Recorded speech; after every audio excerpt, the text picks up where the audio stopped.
Hey 158, it's State Representative Christina Sappey, and today I'm here in Krapf Bus Company in Kennett Square with Heather. Hey Heather, how are you? I'm doing great. How are you? Good. Thanks so much for being here with us. You know, it's that time of year and school is going to be starting up again, and we're thinking about school bus safety right now and how we as drivers can operate more safely around our school buses to help keep each other safe and our school children on these buses safe.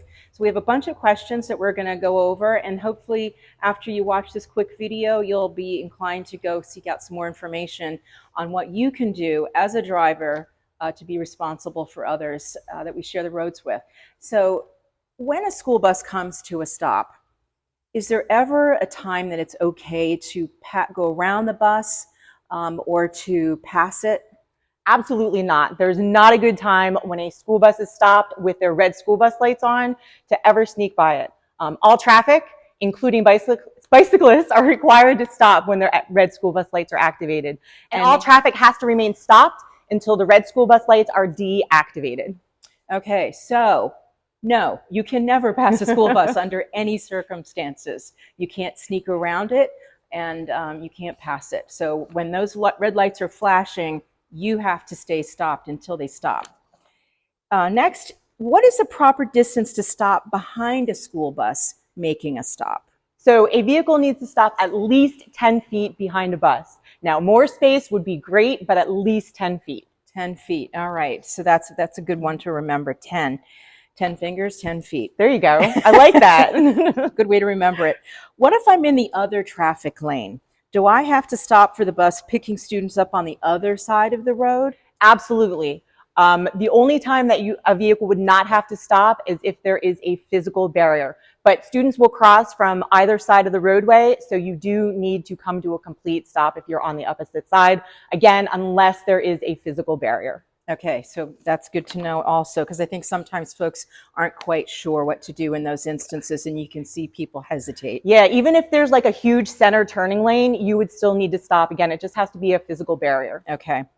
What are some of the other areas on our roads where school buses are required to stop? Railroads, anything like that? Yep, we have to stop at all railroad crossings.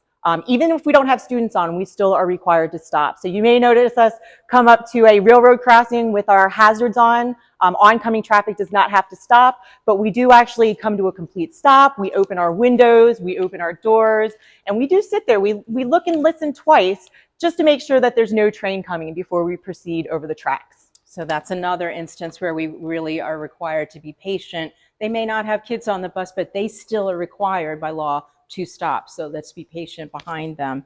So we have a couple of state laws, that are important for us all as drivers to be aware of it also.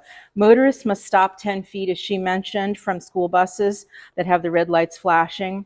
Motorists must stop when they are behind a bus, meeting the bus, or approaching an intersection where the bus is stopped. Motorists following or traveling alongside a school bus must also stop.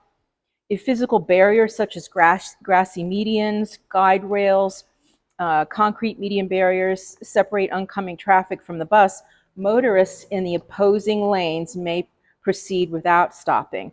Do not proceed until all the children have reached a place of safety. So that's something also, you're watching the bus in front of you, but be aware of the children all around the bus area before you proceed.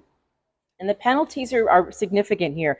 $250 fine for not stopping, 5 points on your driver's license, that's no fun, and a 60-day license suspension, that's definitely no fun. So you really just want to take this seriously.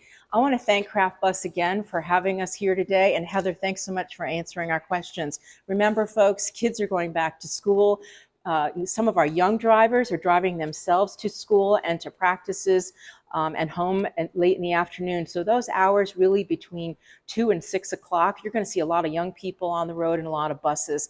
So please, please, please take safety seriously, slow down, and be aware of your surroundings. Thanks again, Heather. Thank you.